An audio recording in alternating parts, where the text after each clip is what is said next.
네, 출애굽기 22번째고요. 후회 없는 인생이란 제목입니다. 6장, 출애굽기 6장 17절에서 30절까지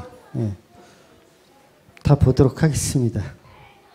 족보를 지난주에 이어서 오늘도 보겠습니다. 그러니까 세상을 구성하는 그 모든 물질의 최소 단위를 뭐라고 하는지 아세요?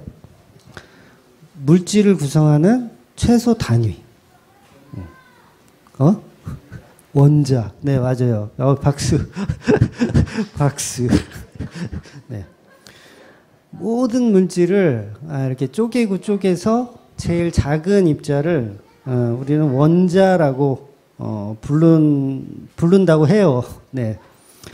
그래서 아주 작은 단위의 원소이죠. 원자는. 그래서 저와 여러분의 몸을 이렇게 갈기갈기 완전 이게 믹서로 갈아서 아주 최소 단위로 만들면 그게 아주 작은 단위가 원자라고 하는 단위입니다.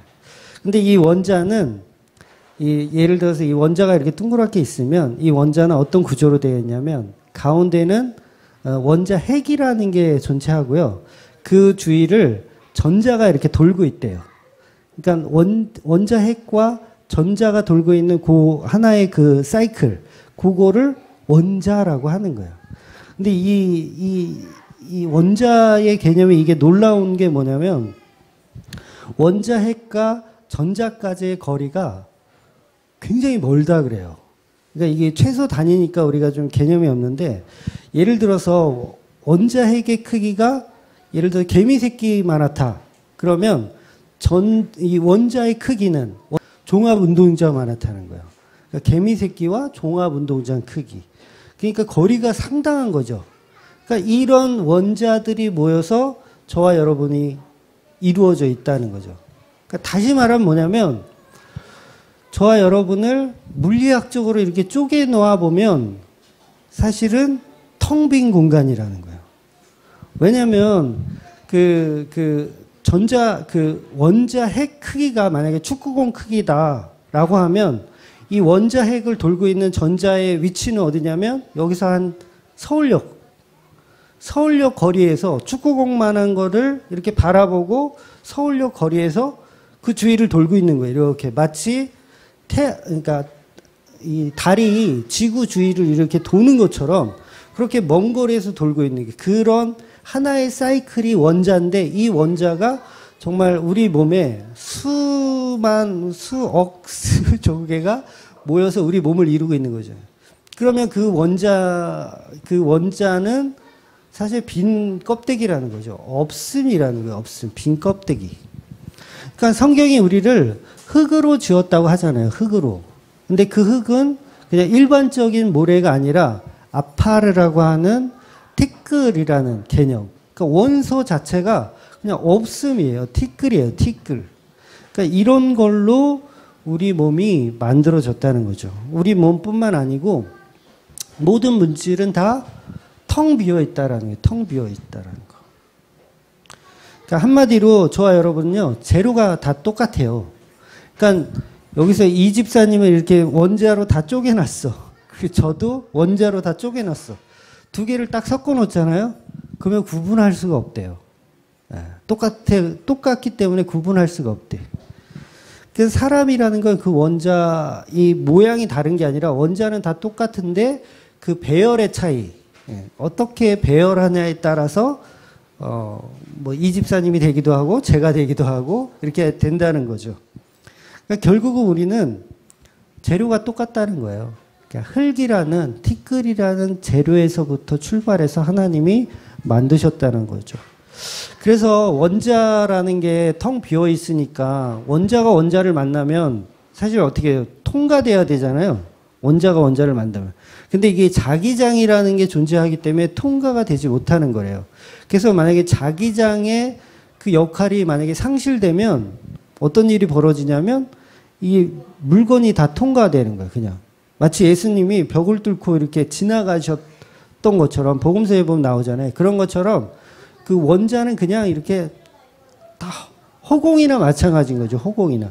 그러니까 다 통과돼야 하는 게 맞다고 하더라고요. 근데 자기장이라는 게 우리 안에 있기 때문에 서로 부딪히면 소리가 나요. 박수를 치면 소리가 나. 예, 그런 개념이 된다는 거죠. 그래서 사실은 우리는 텅 비어있는 아무것도 아닌 존재라는 거죠. 그래서 진짜 그 돌아가신 분 이렇게 화장하고 나면 뼈가루가 사실은 별로 안 되잖아요. 조그만 항아리에도 채 못 담길 정도로 양이 별로 안 되더라고요.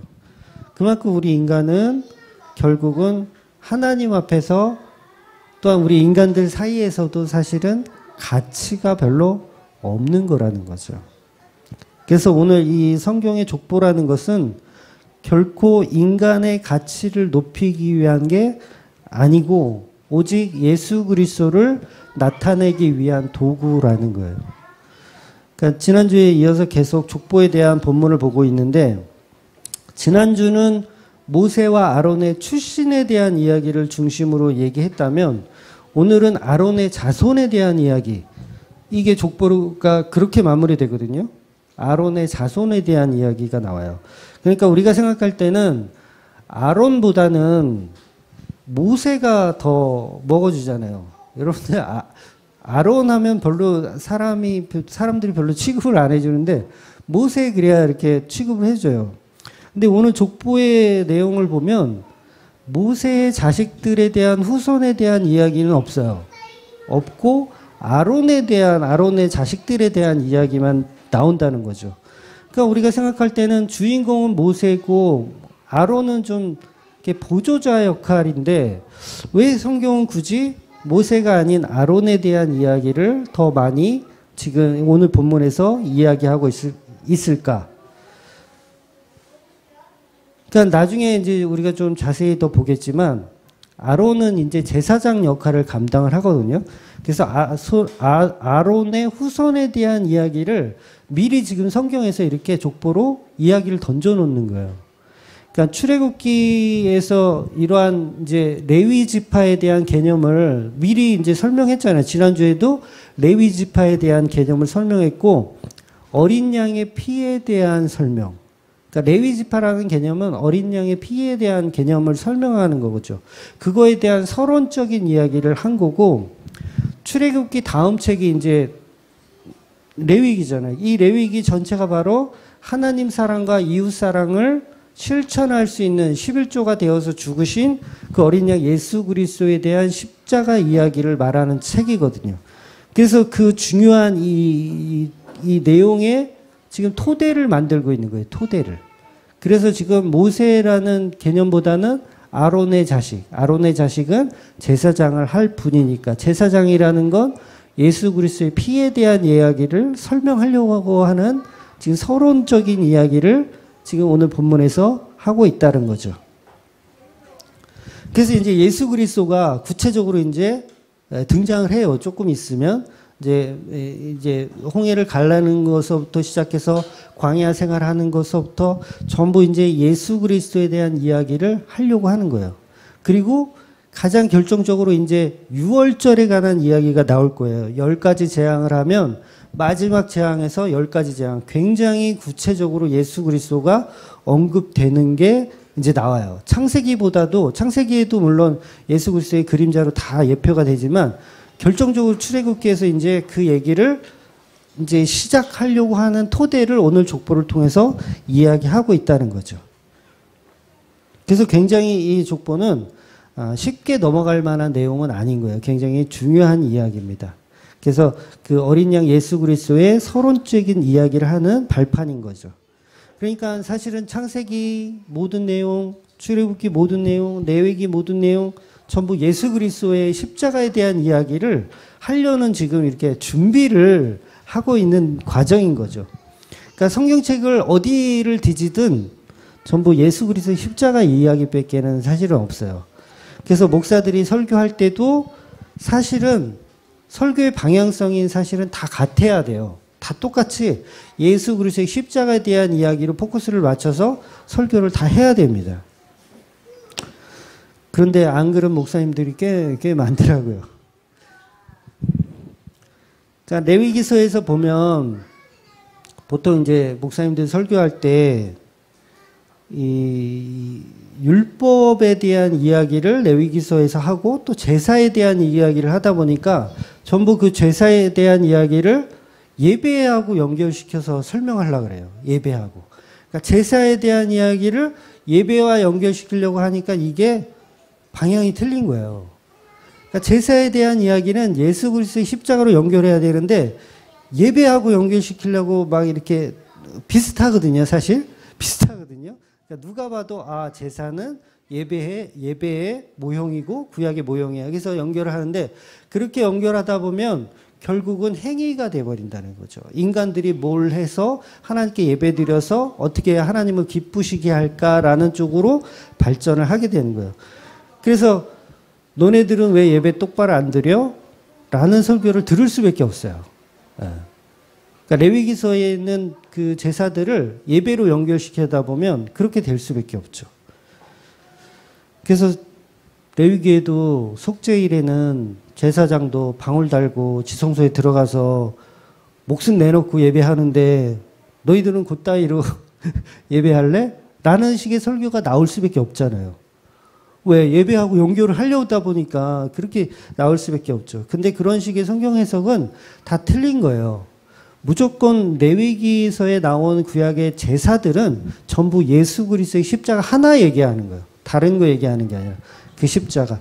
그래서 베드로 설교나 스데반 설교나 바울의 설교나 전부 모든 테마가 다 예수 그리스도의 십자가로 연결시키고 있는 거예요. 연결시키고 있는 거. 그래서 우리도 교회도 전부 예수 그리스도의 십자가 이야기만 해야 그게 사실은 바른 방향성을 갖고 있는 겁니다.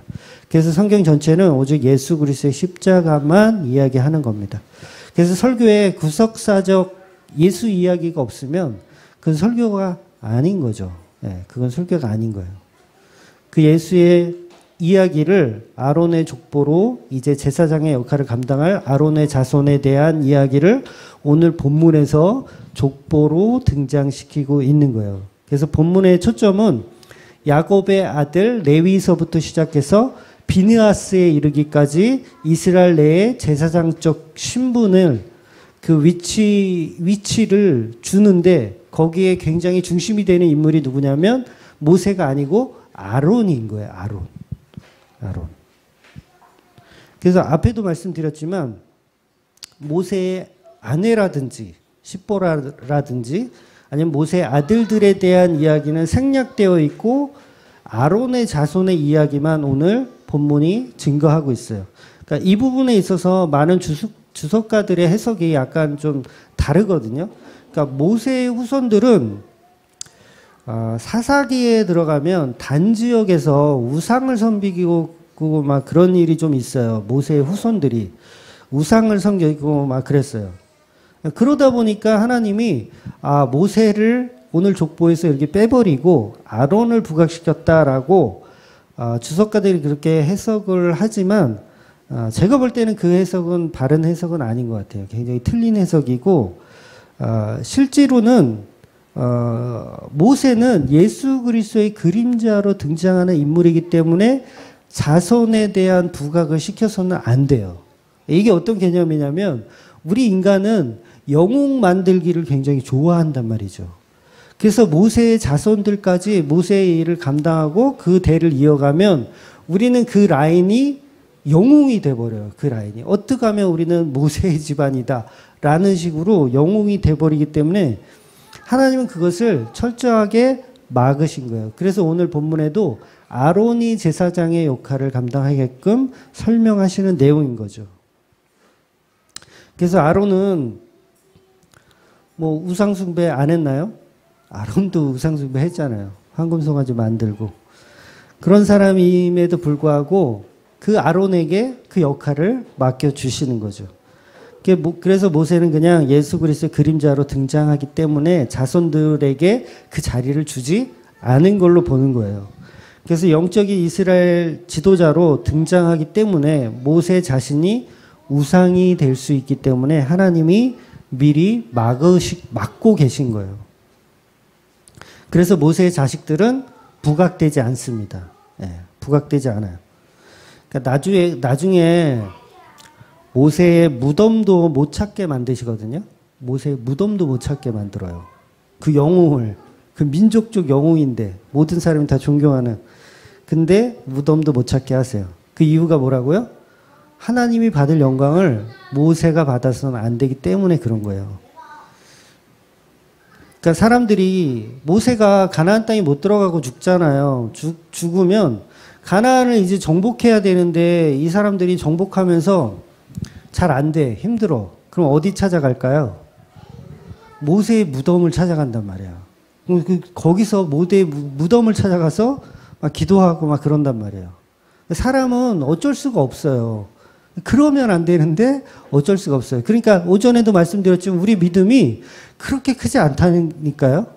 우리가 하나님, 나 하나님 정말 믿고 사랑해요 하지만 내가 힘들고 괴로우면 목사님 찾아가게 되고 내가 힘들고 괴로우면 집사님, 내가 믿는 집사님 찾아가지 하나님 앞에 기도한다?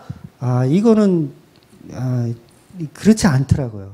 사람은 연약해요. 그래서 보이는 누군가를 찾아가게 되어 있습니다.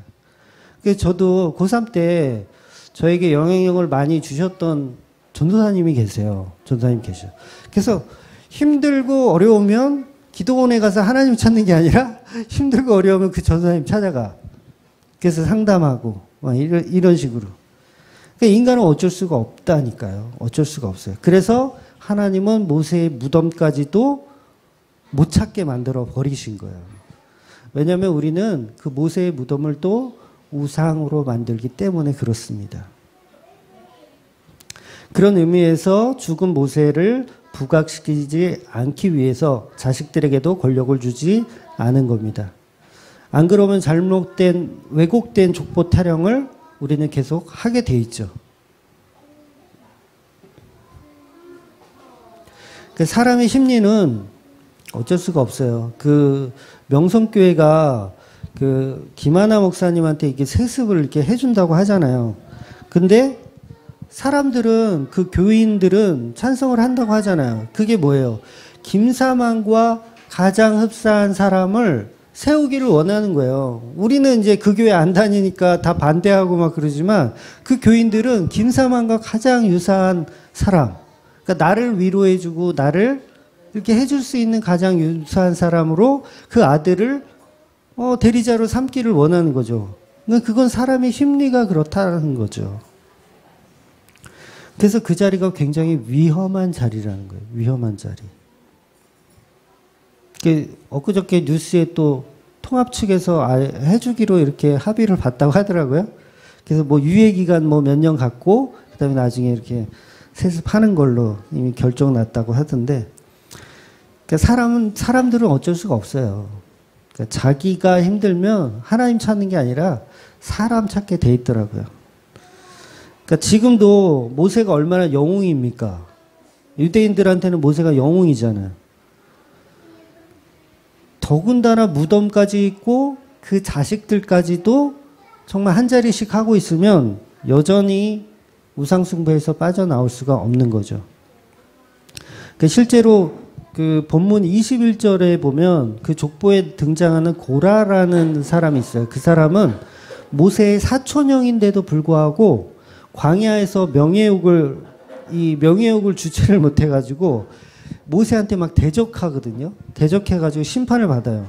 그러니까 사촌형도 이 정도인데 자식은 어떻겠어요? 더 심하겠죠, 자식은. 그래서 자식들에게는 제사장의 역할을 주지 않은 거예요. 제사장 역할을. 그래서 권력은 모세에게까지만 주는 겁니다. 그러니까 교회의 어떤 세습 문제, 돈과 권력에는 장사가 없어요. 네. 목사도 돈과 권력에는 장사가 없어요. 네. 저도 한번 테스트를 해줘 보세요. 그러니까 기독교에서 가장 문제가 사실은 목사들입니다. 네. 목사들이고 그 다음이 장로들, 그 다음이 뭐 권사? 네. 그런 사람들이 사실 문제예요. 좀 안다는 사람들이 더 문제지. 그러니까 오늘 이 족보에서 특이한 점이 26절에 보면 아론과 모세라고 말을 해요. 아론과 모세. 그러니까 모세보다 아론이 형이잖아요. 예, 아론이 3살 많은 형이에요. 형인데 왠지 느낌이 우리는 모세가 형인 것 같고 아론이 동생 같은 느낌인데 아론이 형이고 모세가 동생입니다. 그래서 리더자 역할을 모세가 하고 아론이 보조 역할을 하다 보니까 우리는 형이 모세인 줄 아는데 아닙니다. 아론이 모세예요. 얼마 전에 우리 사촌 동생 제가 만났는데 그 녀석이 뭐 회사를 요번에 옮겼는데 월급을 한 500 얼마를 받는다고 하더라고요. 그래서 전에는 300 얼마 받았는데 요번 옮긴 데는 500 얼마 받는데 그래서 제가 바로 형님 당신이 나의 형님입니다. 그러니까 이런 식으로 좀 뭔가 좀 더 한 것 같아요. 모세가 더 훌륭한 것 같고 모세가 더 잘난 것 같으니까 우리는 모세가 형이라고 생각하는데 아론이 형입니다. 그래서 아까 읽은 그 26절도 보면 분명히 아론이 먼저 언급을 해요. 아론과 모세라고 언급을 합니다. 근데 족보 내용을 당연히 어른 순서 먼저 나열을 해놨어요. 어른 먼저, 그다음에 나이 순으로 나열을 해놨다가 27절에 가면 그게 바뀌어요. 예, 지금 띄워져 있죠? 우리 같이 한번 읽어볼까요? 26절부터 읽어볼게요. 시작. 이스라엘 자손이 그들의 군대대로 애굽 땅에서 너의 명령을 받은 자는 이 아론과 모세요. 애굽 왕 바로에게 이스라엘 자손을 애굽에서 내보내시라 말한 사람도 이 모세와 아론이었더라. 네, 발견하셨죠? 순서가 바뀌어 있어요. 순서가 바뀌어 있어. 이 얘기는 뭐냐면 27절에 하나님의 군대를 지칭하고 나서 바뀌는 거예요. 그러니까 하나님의 지금 일에 대한 명령을 지금 밑바탕으로 이게 깔고 있는 거죠. 지금 뭔가를 지금 계획하고 계시다라는 거예요. 그래서 순서를 보란 듯이 바꿔버리세요. 순서를 보란 듯이 바꿔봐요. 그러니까 명령은 사람이 받았지만 그 명령을 수행하는 자들은 하나님의 군대라는 겁니다. 그래서 서열이 바뀌는 거예요. 그러니까 모세가 위로 가고 아론이 밑으로 내려가는 거예요. 근데 보세요. 모세는 제가 말씀드렸다시피 자손에 대한 어떤 부각이 없고 아론에게만 있어요. 그러니까 모세는 철저하게 예수 그리스도의 예표로 등장하는 거예요. 그래서 예수 그리스도의 예표인 모세가 형을 제치고 앞에 나와버리는 거죠. 이제 하나님의 군대. 하나님의 군대라는 게 뭐예요? 이제 하나님의 일을 할 사람들이다라는 거죠. 바로 세상의 힘의 원리가 아닌 세상의 족보의 원리가 아닌 예수가 승리자로 위로 가는 거예요. 위로. 예수가 승리자로. 그게 이제 모세가 해야 할 역할이라는 거죠. 그래서 모세는 철저하게 예수 그리스도의 그림자로 그 역할을 감당하는 모습으로 등장하는 겁니다.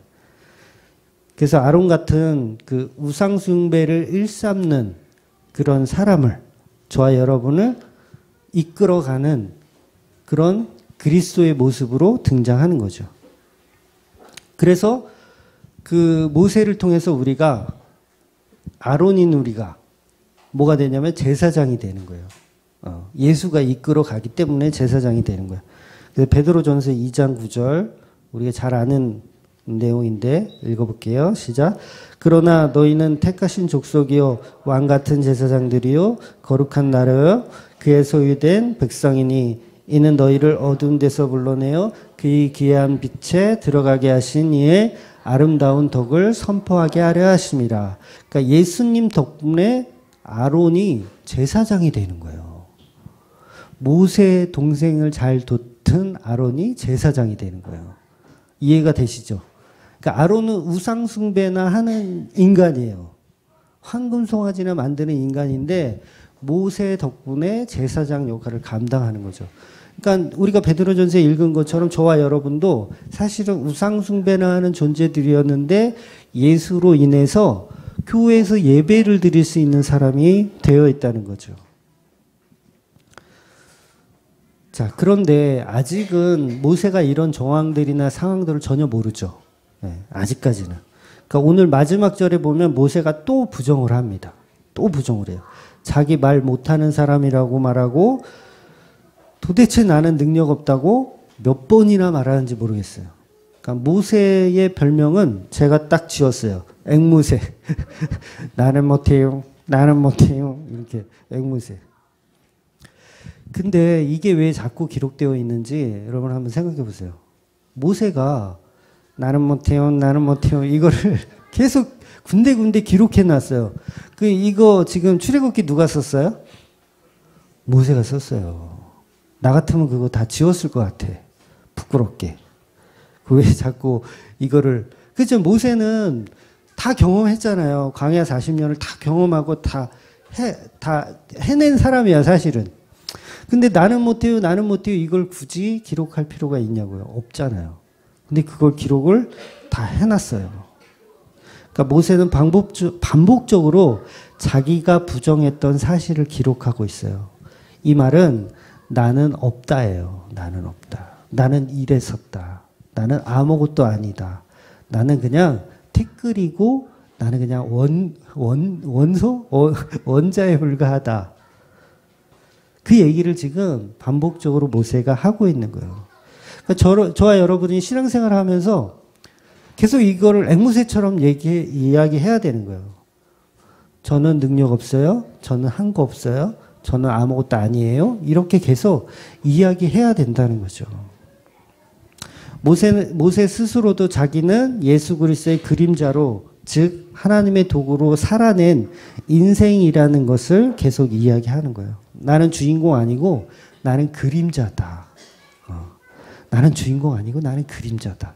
무덤도 찾지 마라. 무덤도 찾지 마라. 그러니까 하나님이 모세를 철저히 도구로 쓰셨는데 그 도구가 죽을 때 몸이 쇠하여 힘이 없어 병들어서 죽었더라. 이렇게 나오면 이상해요. 그죠? 우리 한번 읽어볼까요? 신명기 34장 7절. 같이 읽을게요. 시작. 모세가 죽을 때에 나이 120세였으나 그의 눈이 흐리지 아니하였고 기력이 쇠하지 아니하였더라. 놀라운 얘기가 있어요. 죽을 때가 다 됐는데 눈이 흐리지도 아니하였고 기력이 쇠하지도 아니하였더라. 근데도 죽어요. 근데 죽여버려요. 하나님이. 그 얘기 뭘 얘기하는 거예요? 너는 네 할 일을 내 힘에 의해서 여태까지 다 해놨고 이제는 너는 죽어야 된다. 이 얘기인 거예요. 거기까지라는 거죠. 거기까지. 그러니까 거기까지 너 할 일 다 했으니까 건강함에도 불구하고 이제 데려간다는 거예요. 왜냐하면 이제 바턴을 누구한테 줘야 되냐면 여호수아에게 줘야 돼요. 여호수아가 무슨 뜻이에요? 구세주란 뜻이거든요. 예수라는 뜻이에요. 여호수아가. 예수에게 넘겨주고 바턴을 넘겨주고 모세는 그림자로 죽는 거예요. 그러니까 건강함에도 불구하고 이제 거기까지 가는 거예요. 그러니까 모세가 120살을 살았는데 그 당시 평균 연령이 몇 살? 평균 연령 몇 살? 그 당시? 네, 70. 네, 그 당시 평균 연령 70. 600은 저기 창세기 때고. 창세기 때고. 시편 92편 10절 볼게요. 시작. 우리의 연수가 70이요 강건하면 80이라도 그 연수의 자랑은 수고와 슬픔뿐이요 신속히 가니 우리가 날아가나이다. 그러니까 모세가 가시떨기 나무에서 하나님 만났을 때가 80세였어요. 그러면 지금 이 시편 90편은 모세의 기록이거든요. 그러니까 모세가 무슨 얘기를 하고 있는 거냐면 우리의 인생은 70살이다. 평균 연령이. 근데 80 먹었으면 건강하게 살고 있는 거다. 80이면 건강하게 살았고 이제 죽어야 될 나이인 거예요. 근데 그 죽어야 될 나이에 80에 모세가 하나님을 만나요. 그래서 일을 시작하는데 80이 넘은 나이에 일을 시작하는 거잖아요. 그러면 이미 죽은 거예요. 죽은 상태에서 그 일들을 해내고 있던 거죠. 그래서 하나님의 은혜로 건강하게 그 일들을 120살까지 다 해내는 거예요. 죽을 때가 됐는데도 그 건강이 끊어지지 않고 계속 유지가 된다는 거죠. 모세는 결과적으로 오늘 내일 하면서 부르신 게 아니고 강건하게 살다가 하나님께서 그림자이기 때문에 데려가셨다는 얘기죠. 그러니까 무려 40년을 광야에서 이미 80살에 죽었어야 할 나이인데도 광야에서 40년을 더 하나님의 일을 감당하고 살았던 인물인 거예요. 그러면서 얼마나 건강했는지 혈기도 아주 대단했잖아요. 이미 죽은 사람인데 그렇게 하나님의 일을 감당한 거죠. 일부러 아브라함에게 이삭을 주실 때도 완전히 능력 없을 때, 완전히 이제 더 이상은 넌 죽었다라고 했을 때까지 기다리셨다가 100세가 돼서야 이삭을 주신단 말이에요. 그래야지 자기 능력이 아닌 거를 알죠. 젊을 때 주면 내 능력으로 나왔다고 생각하지 하나님의 능력으로 나왔다고 생각하지 않는다는 거죠. 그러니까 모세가 80세가 될 때까지 하나님은 기다리신 거예요. 더 이상 네 능력으로는 못할 나이가 됐을 때 찾아가시고 그 일들을 120살까지 하게 만드시는 거죠. 그러니까 능력 없음을 그 상태로 우리가 인정하는 그 시간에 하나님은 일하신다는 거예요. 그러니까 하나님은 조금도 양보가 없으세요. 하나님의 영광을 인간이 챙기는 꼴을 못 보세요. 하나님은 조금도. 네. 그래서 다 죽어갈 때 하나님이 들어오셔서 그 일들을 감당하게 하신다는 거죠. 그래서 모세는 죽는 순간까지 그렇게 건강한데도 하나님은 더 이상 사용하지 않으시고 모세를 가나안의 일부로 집어넣지도 않으시고 광야에서 죽게 만드신 겁니다. 예수 그리스도의 그림자의 역할을 충실히 잘 해냈기 때문에 그런 거예요. 그래서 모세는 여호수아에게 바톤을 넘겨주며 거기서 생을 마감하는 겁니다. 마치 세례 요한이 예수님께 머리에 안수하고 이제 자기의 역할, 그러니까 이 세례 요한의 역할은 뭐예요? 선지자잖아요. 선지자, 예수 그리스도를 가리키는 선지자. 안수하여 넘겨주고 세례 요한은 젊은 나이에 죽어요. 기력이 쇠하여 건강해져 죽었더라? 아니잖아요. 그냥 목 잘려 죽어요. 건강한 상태에서 목 잘려 죽어요. 그러니까 너는 딱 거기까지. 이제는 예수 그리스도가 해야 할 일들. 이렇게 보여주시는 거죠. 그러니까 율법인 모세가 은혜의 주인공인 여호수아에게 전달하고 죽는 겁니다. 그러니까 마지막 세례 요한도 진짜 주인공인 예수가 오셨을 때 건강한 상태에서 그냥 목이 잘려서 죽는 거죠. 신명기 볼게요. 신명기 34장 9절. 네, 9절. 신명기 34장 9절. 모세가 눈의 아들 여호수아에게 안수하였으므로 그에게 지혜의 영이 충만하니 이스라엘 자손이 여호와께서 모세에게 명령하신 대로 여호수아의 말을 순종하였더라. 그러니까 모세가 여호수아에게 안수를 해줘요. 안수를. 그러니까 똑같죠. 이게 세례 요한이 예수님께 안수해 준 것처럼 이제 율법이 죽고 은혜가 시작되는 거예요. 율법이 죽고 은혜가 시작되는 거. 그래서 저와 여러분은 원자로 이루어진 볼품없는 자들. 그러니까 모세가 아무리 존경받고 권력자라고 해도 무덤을 찾을 수 없는 거예요. 그러니까 모세는 결국은 이게 또 이렇게 해야 되겠다. 또 공격받는데 모세는 결국 쓰레기 봉지에 들어간 거예요. 쓰레기 봉지에. 아무도 찾을 수 없는 존재로 쓰레기 봉지에 들어간 거예요. 그래서 무덤도 찾지 못해요. 신명기 34장 5절 6절 방금 나왔던 거 읽어볼게요. 시작. 이에 여호와의 종 모세가 여호와의 말씀대로 모압 땅에서 죽어 맵브롤 맞은편 모압 땅에 있는 골짜기에 장사되었고 오늘까지 그의 묻힌 곳을 아는 자가 없느니라. 그 대단한 모세가 장사되었어요. 그냥 혼자 어디 가서 객사한 게 아니고 장사되었어요. 사람들 손에 장사되었는데 아는 자가 아무도 없대요. 이게 가능할까요? 이건 불가능한 거예요. 불가능한 거. 장사를 했는데 아무도 모른다? 이거 말이 안 되는 거예요. 어떤 분은 이제 그 천사가 장례를 해줬다. 또는 뭐 에녹과 엘리야처럼 승천을 했다. 막 이렇게 얘기하는 분들 계시지만 제가 볼 때는 그냥 종량제 봉투에 이렇게 잘 돌아가셨어요. 예. 그러니까 모세가 우상이 될까봐 하나님은 무덤도 찾지 못하게 하신 거예요. 그러니까 자꾸 우리는 우상 만들기를 너무 좋아하기 때문에 그래요. 그러니까 이 모세의 시체를 가지고 천사 미가엘과 마귀가 서로 다투었다는 얘기 들어보셨어요? 네. 들어보셨죠? 네. 못 들어보셨으면 말을 하지 마세요. 네. 엄청난 얘기예요. 유다서 1장 9절 한번 볼게요. 시작. 천사장 미가엘이 모세의 시체에 관하여 마귀와 다투어 번논할세 감히 비방하는 판결을 내리지 못하고 다만 말하되 주께서 너를 꾸짖으시기를 원하노라 하였거늘.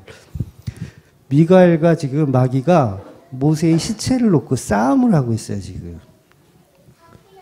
그러니까 이 해석이 이제 조금 이제 좀 어려운 면이 있어요. 사실은 본문을 읽어도 잘 이해가 안 돼요. 그래서 해석이 좀 목사님마다 좀 중구난방으로 돼 있는데 좀 애매한 해석이긴 하지만 제가 직역하는 건 이렇습니다. 뭐냐면 한마디로 미가엘과 그 마귀가 모세의 시체를 처리를 어떻게 할 건지에 대한 이야기로 싸우는 거예요. 모세의 그 시체를 어떻게 할 건지. 무덤을 만들어서 보존하여 길이길이 남길 건지 아니면 쓰레기 봉지에 넣을 건지 아무도 모르게 그냥 넣을 건지 이거에 대해서 서로 다투는 거죠. 이 시체를 가지고 떼우는 거야. 그러니까 어떻게 모세의 무덤을 그렇게 아무렇게나 그렇게 버릴 수 있냐. 이 훌륭한 친구를 어떻게 그럴 수가 있냐. 그래도 변번한 비석이라도 하나 세워주고 또 이렇게 여러 일을 다 감당했으니까 이렇게 해줘라 라고 하는 게 뭐예요? 요게 마귀의 생각인 거예요. 마귀의 생각. 근데 미가엘은 뭐예요? 나도 그 말이 틀리지 않았다는 건 알겠어.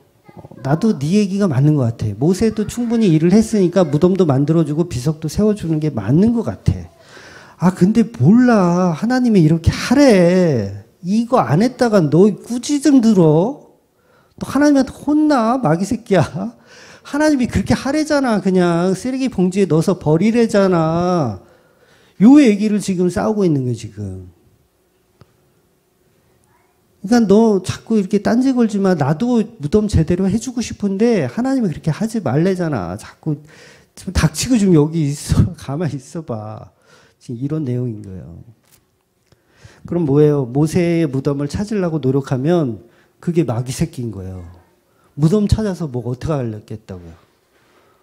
무덤 찾아서 그거 뭐 모세를 존경하겠다는 거잖아요. 근데 우리는 심리적으로 그게 옳다고 생각한다니까요. 옳다고 생각해요. 제가 이제 요새 그 쓰레기봉지 얘기를 하다 보니까 궁금해졌어. 성철스님, 그 무소유를 주장했던 성철스님 어떻게 돌아가셨고 지금 어디에 모셨는가를 인터넷에 쳐보니까 제가 생각했던 대로 근사하게 잘 해놨더라고요. 또 사람들이 거기 가서 이렇게 하더라고요. 결국은 무소유가 아닌 거죠. 결국 나의 발자취를 남기고 가신 거예요. 그 무소유라는 그 책도 있잖아요. 책도. 그것도 살려면 여기 어렵다고 하더라고요. 결국 무소유를 통해서 또 다른 소유를 만들어 놓고 가신 거예요. 근데 모세는 아니라는 거죠. 철저하게 무덤을 찾을 수 없게끔 하나님이 만들어 놓으셨다는 거죠. 그래서 제가 고고학자들을 욕하는 게 아니라 모세의 무덤은 찾아서도 안 되고 찾아내서도 안 되고 찾으려고 해서도 안 되는 거예요. 그 자체가 이미 우상 숭배인 거예요. 모세의 무덤을 우리가 한번 찾아보자. 이게 뭐예요? 우상 숭배예요. 이게. 그래서 모세의 무덤은 발견하지 못하고 모세는 초라하게 죽었지만 우리의 삶과 우리의 인생도 사실은 그래야 한다는 거예요. 하나님 앞에서. 네. 왕궁에서 40년을 살은 왕자 출신. 사랑하는 아내를 만나서 미디안에서 40년을 또 살았어요. 또 하나님의 종으로 40년을 또 이스라엘 백성들을 이끌며 살았어요. 그런 사람의 무덤이 없어요. 네. 티끌로 먼지로 그냥 끝나버린 인생이 된 거라는 거죠. 인간들이 볼 때는, 세상 사람들이 볼 때는 아, 참 허무한 인생이다. 남는 거 하나도 없는 장사를 했다라고 하지만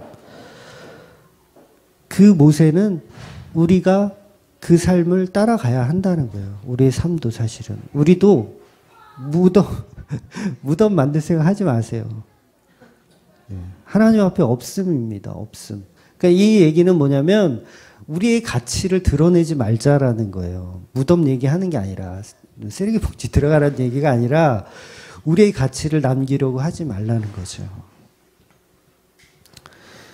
그래서 모세는 고단한 인생을 살았지만 모세에게는 그것이 굉장히 진리를 선포하는 값진 인생이었다는 거예요. 값진 인생. 근데 그게 얼마나 큰 행복이냐고요. 모세는 아주 큰 행복을 경험한 거예요. 이 땅에서도. 천국에 가서서도 자기, 왜 하나님 저는 왜 무덤도 없어요? 왜 우리 후손들이 무덤도 못 찾아오게끔 만들어 놨어요? 이렇게 항의할까요? 전혀 아닐 거라고 생각해요. 전혀 아닐 거라고. 잘하셨습니다, 하나님. 잘하셨어요. 큰일 날 뻔했습니다. 사람들이 나를 너무 존경하고 나를 너무 이렇게 신처럼 떠받들어서 나 사실 걱정했는데 이 무덤까지 못 찾게 해주시니 하나님의 지혜에 감탄했습니다. 아마 이랬을 거예요, 모세는. 그러니까 우리가 다 그 자리에 있어야 한다는 거죠. 그러니까 시편 90편이 모세의 시라고 그랬어요. 우리 조금만 한번 더 볼까요? 모세의 시. 90편 3절, 4절, 14절, 15절 같이 한번 읽을게요. 시작. 주께서 사람을 티끌로 돌아가게 하시고 말씀하시기를 너희 인생들은 돌아가라 하셨사오니 주의 목전에는 천년이 지나가 어제 같으며 밤이 한순간 같을 뿐임이니이다. 14절 아침에 주의 인자하심이 우리를 만족하게 하사 우리 일생 동안 즐겁게 기쁘게 하소서. 우리 괴롭게 하신 날수대로와 우리가 연수대로 우리를 기쁘게 하소서. 아멘. 제가 설명드린 내용 그대로 다 있죠? 모세가 지금 이랬다는 거예요. 우리는 티끌입니다. 나는 티끌이었습니다. 하나님 말씀으로 인해서 내가 살아왔고 그 살아왔던 인생이 나는 기쁨이고 즐거움이었습니다. 하나님 나를 괴롭게 하실 때도 나는 괴롭지 않았고 나는 그게 즐거웠다라는 거예요. 나의 연수를 그 이상을 다 마치고 그렇게 편안하게 죽었다는 얘기예요. 자기는 편안하게. 그러니까 이 말은 우리가 그동안 고생을 많이 했으니 보상해달라는 그런 뜻이 아닙니다. 시편 90편은 하나님 내가 고생을 이렇게 개고생을 많이 했으니까 하나님 나 보상해 주셔야 돼요. 이런 얘기가 아닌 거예요. 그것으로 충분했다예요. 그것으로 충분했다. 무덤 하나 없어도 저는 이것으로 만족합니다예요. 그러니까 하나님이 이루실 그 약속의 땅을 기업으로 받은 그 은혜 때문에 모세는 후회 없는 인생을 살았다예요. 후회 없는 인생. 저와 여러분이 마지막 가는 날 무덤 하나 없이 그냥 정말 쓰레기 봉지에 버려지더라도 모든 날이 좋았다가 돼야 돼요. 모든 날이 좋았다. 모든 날이 은혜였고 모든 날이 즐거움이었다. 오전에도 제가 고난 얘기했는데 그 고난마저도 좋았다. 라고 말할 수 있는 사람이 성도라는 거죠. 그러니까 아침에 눈을 뜰 때마다 여러분 주의 인자하심을 생각하십니까? 앞으로는 생각하세요? 네. 주의 인자하심이 나를 덮는구나. 오늘도 나를 덮는구나. 하루하루 주의 행하신 그 기대로 나는 감동하며 오늘도 나를 이끄실 그 은혜, 나를 이끌어 가실 그 사랑에 내가 감동한다라고 가셔야 되는 거예요. 그게 성도의 삶이고 그게 진정한 행복을 누리는 삶입니다. 그런 삶을 이루시는 저와 여러분 되시기를 주의 이름으로 축원드립니다. 아멘. 기도합니다.